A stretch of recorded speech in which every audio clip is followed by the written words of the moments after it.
do you feel reading that there's yet another missing young woman here in the Orlando area? Yeah, it seems it doesn't stop. It's a crazy place for young women, to be quite honest with you. It's a shame what has happened to the young lady, Miya. And I think at this point, family needs to do one thing, and that is to keep the burners on the police. I have experience with the sheriff, and you need to keep on him and don't let up on him. Don't let up on the detectives. Don't let up on anyone, because you need to find your daughter still. They need to find their daughter still. Secondly, I really think that they're going to be able to, I truly think they'll probably be able to locate her. And I think that social media, as well as cameras that now exist in Orlando, might be able to help them out tremendously. But you have key fob information, you have cell phone information if they can ever track that down. And they might be able to piece together in a good area where he was with her, it was in the condo there, and spread out from there. If it was somewhere else that they both were, then obviously that has to be attacked too. But for the family, do not let up pressure on any law enforcement agency. You are your daughter's biggest advocate at this moment in time, and it's desperation. I get you. I'm 15 and a half years out, and I'm just as desperate as day one. So it's something that you have to be strong for your daughter. You have to stand up for her, and you have to be smart for her. Law enforcement is your best chance right at this moment, and ask for help. The public is tremendous in Orlando. Please just ask for help. People will help you. They truly will. And make sure they're following the law. Make sure DNA is being taken. Make sure that they're putting her in databases. And if there's any instance where they can bring in another agency, FBI or something like that, do it. Do it. Don't wait. Just do it. Put all your effort in right now. Right now is important. And why is that first couple of days so important and so critical? Well, people leave. People forget. People want to forget. People get threatened. There's this, people die. Our lead detective, unfortunately, he passed away. We can't talk to him anymore. So we have to, learn what his mind was through his writing, which was very little. But you just stay with it. You got to stay with it. They get to punch you out and go home at night. It's a job, and you have to understand that. As much as they say we're here for you and what have you, it's a job, and they get to go home to their families, and it's okay. They should, and they should be able to enjoy their families. But you have to stay on. You really do. But time is of the essence. Everything is any evidence starts to go away right now. Excuse me. And then accept, decline. I'm sorry. That's okay. And this case, it's got some eerie similarities to Jen's case. A woman in a place where she thinks she should be safe, her home, and prime suspect, the maintenance guy. Right. Well, one thing that we know about Orlando, if you are a young woman, not married and living single, you have to take extra measures of safety. Hate to say it, but Jennifer's not the only one. There's 4 or 5 missing people over 10 years now. Tracy Ocasio. I mean, we could just go down, but it's just, you have to be aware if you live in Orlando as a single young woman of any race, creed, or color. It does not matter. Okay. And we have to realize that our immigration system is broken. Okay. And we're letting folks into our country that will ultimately be part of our country, will work here, but they have different backgrounds. They have different customs, and they have different beliefs about a lot of things. They don't assimilate anymore to America. America is made to assimilate to the rest of the world. That's what we're being asked to do right now. I think that's wrong. However, you have to look at all the cultures that are in Orlando, and some of them don't mesh up too well with females. It's just there's no other way of putting that. So if you're young, you're single, and you're a female in Orlando, you have to take extra measures for your safety. You have to. This girl had apparently had some unwanted advances. This guy had made it clear that he was interested in her. She wasn't interested in him. I mean, what else can people do at this point? Nothing. Jennifer had the same thing. She had someone asking her out on a date constantly, and she didn't want to. In fact, he was a married man, as we found out, and she just didn't want to. People are like that. They get something in their head, especially sexually active. They get something in their head that they want, and they're gonna get it one way or another. And by saying no is not acceptable to them. And there's something wrong with that. And to some extent, it's cultural. But to other extent, it's just obviously wackiness. They're not right in the head. What are these parents going through right now? Sheer desperation.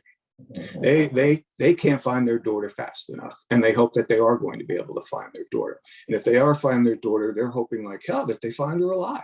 Obviously, with this little time patch, you obviously hope that you can get to that woman while she's still alive, good, bad, or indifferent. She's bleeding out or whatever. You hope to still get to her. If that's not the case, you still need to bring your loved one home. We fight this every single day, and we've said it so many times, just give us that much of Jennifer. It's an incredible feeling not to know where a child that you created is not. I get goosebumps. I have goosebumps right now because I don't know where my daughter is. And I've fought 15 and a half years every single day of my life. We don't sit back here as the Kesses saying, oh, I guess Jennifer's gone. You may not hear from us. We're working damn hard every single day to find Jennifer. And I think we will. But, we don't want this family to go 15, 16, 20 years, 30 years. We don't want that. No family wants that. And their desperation right now, it should be purposeful. It should be funneled in a direct, purposeful direction with meaning. Make it count. Whatever you're going to do, make it count. Don't fly off the handle. We've been there. We've done it.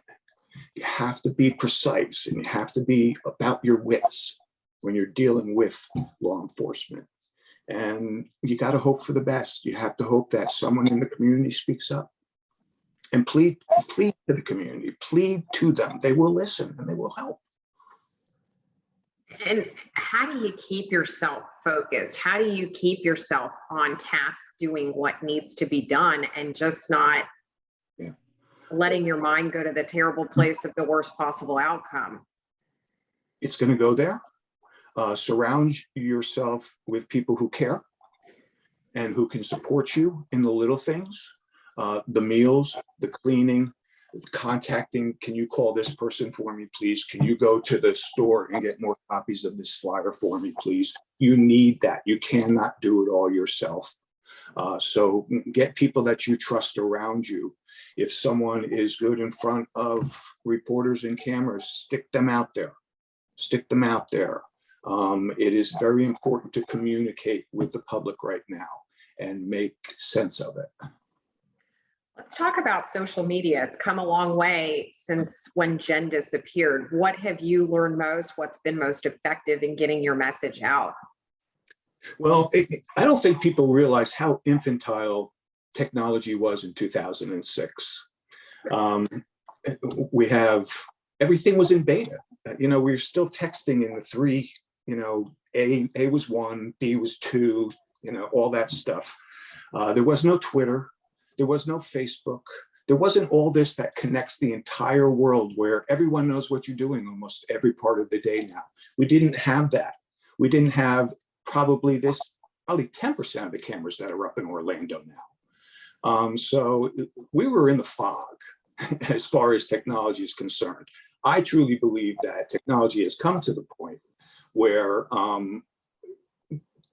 they're going to get a good direction. Hopefully they're going to get a good direction. And if it's where she lived, if the crime happened right there, because obviously he had a key fob to get in, and he was there, then if she is in and around the area, that's not large enough area, so to say, not to find her, unless he took her off. He took her off premises somewhere, and then the real job begins. And you can only hope that he did something with her in the area. Okay. And in terms of social media and getting the word out, the message out, and getting Mia's face out there, I mean, that just didn't exist 15 years ago. What have you learned since in keeping Jen's face out there that maybe this family could learn from you? Well, you have to keep a presence open. I mean, set up a page and start to disseminate information out to the public. They will get back to you. Be ready for crazies. Dealing with it in my own life today on Jennifer's case, still to this day. So, but you need a place for the public to contact you. Give them, if the family has a lawyer, put the lawyer's name and telephone number out there and ask, please, someone can come forward. You can be totally anonymous. Just give the information. We don't care who you are or what you are. Crime lines, see if they can set up a reward for the young lady. Stay on TV. Stay on TV right now is needed. Don't turn down interviews. Even if nationals come, please go do it. Go do it. The more the better right now. Don't worry about the police. Don't worry about what comes in for them and their workload. That doesn't matter, period, because you don't know what they're doing. All right. And you don't want to be caught like we got caught and have to learn the hard way. So just keep the pressure on. There is a law here. You can look it up. It's Jennifer Kesse, Tiffany Sessions Missing Persons Act. Make sure they're doing what they need to do on that law. Make sure they're following the law. But social media, you can reach the world. We hear from the world. Ask the world for help. And if even put out $1,000 reward right now and just say, we need the information. $1,000. We're told by the police in Orlando, people will sell their mother for $500. So see if it works. Speaking Of the Jennifer Kesse law, it's because of that police started looking into this as quickly as they did. I mean, that didn't exist back then. Talk about the change that law's made. Sure. In 2006, when Jennifer was taken and continues to be missing, there was absolutely no law written for policies and procedures of what police law enforcement need to do on a missing persons case. That was in 2006. Think of that.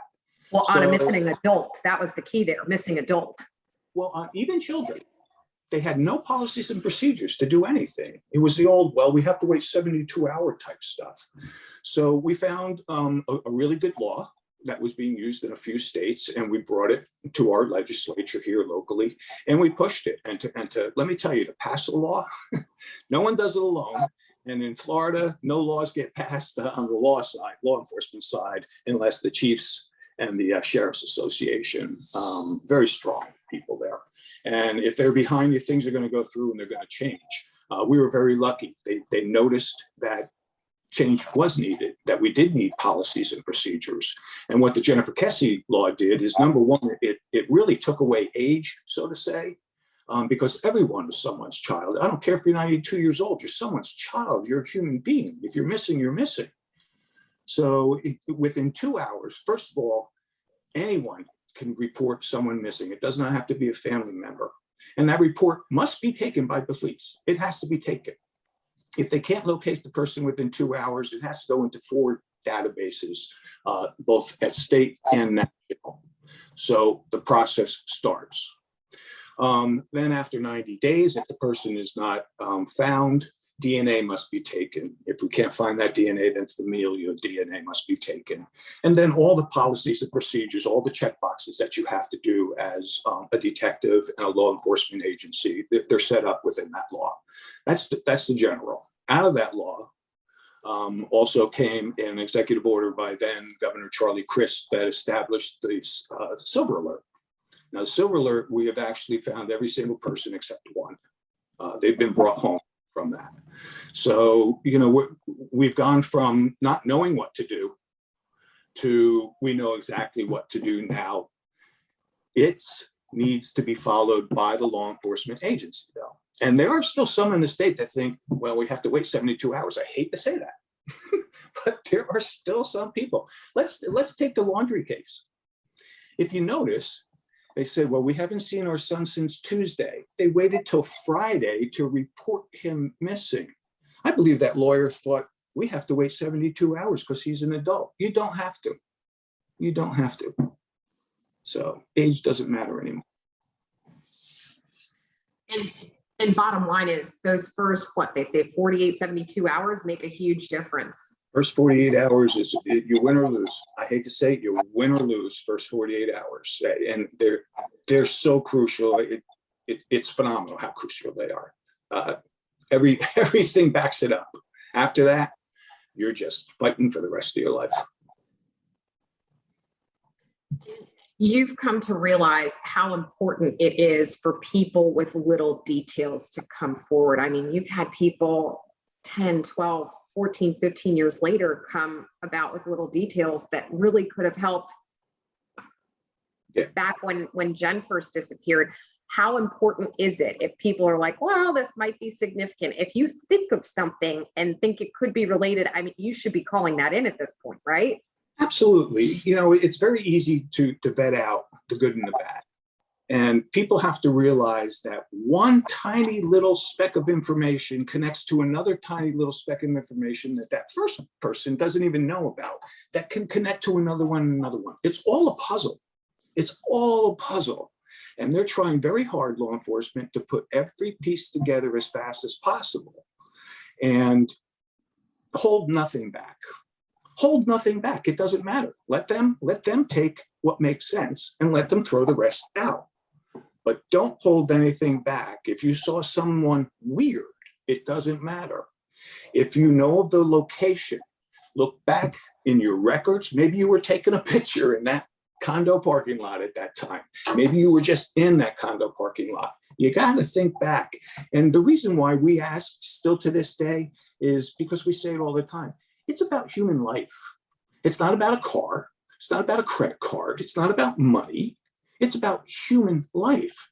And we have to, above anything else, we have to have human life be tops. And if we don't, then we're useless as a society then anyhow. So everything is about human life, most precious. How hard is it to see this still happening in Orange County? I wish it's not just Orange County, unfortunately. It does happen all over the state and all over our country. And I hate to say it, it's going to get worse. We know it's going to get worse, especially with our immigration policies that we're living with today and what's happening in our country. We have to wake up. Otherwise, it may be your daughter next.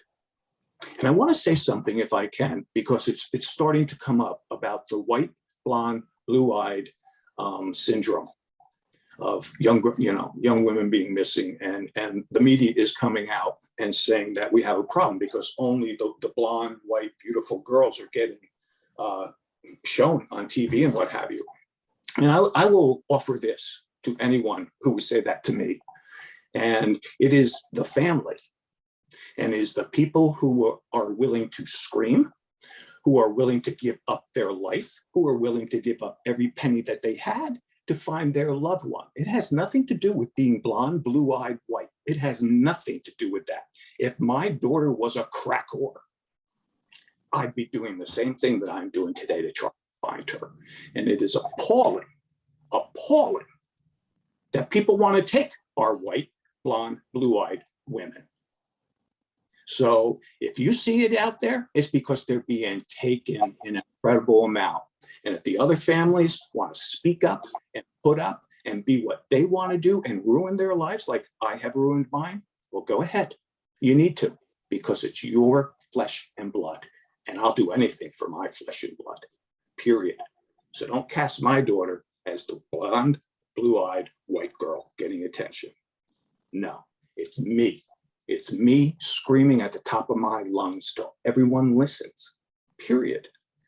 So I offer them to do the same thing, as hard as it is. That does raise a good point. I mean, in the years that I've known you, you've never turned down an interview. Any chance to get Jen's face out there, you've done it. It's not easy. We advocate for anyone who is missing. I don't care who you are. Mm-hmm. It does not matter. It is something that should be unacceptable in our society. And we think it's unacceptable, but we don't go about it right. We care more about our dogs. I got to be honest with you. We care more about our animals, our pets, sometimes than our own children and our own families. And it's horrible. This goes back to you saying earlier, you've got to be the advocate. You've got to be the one. You've got to put yourself out there and keep the story alive. Yeah. I mean, who's going to do it? Who's going to do it? If it settles down, it goes away. And that's all it is to it. And a lot of times the law enforcement agencies want it to settle down and go away. It's sad. It's sad. Do these interviews ever get any easier for you?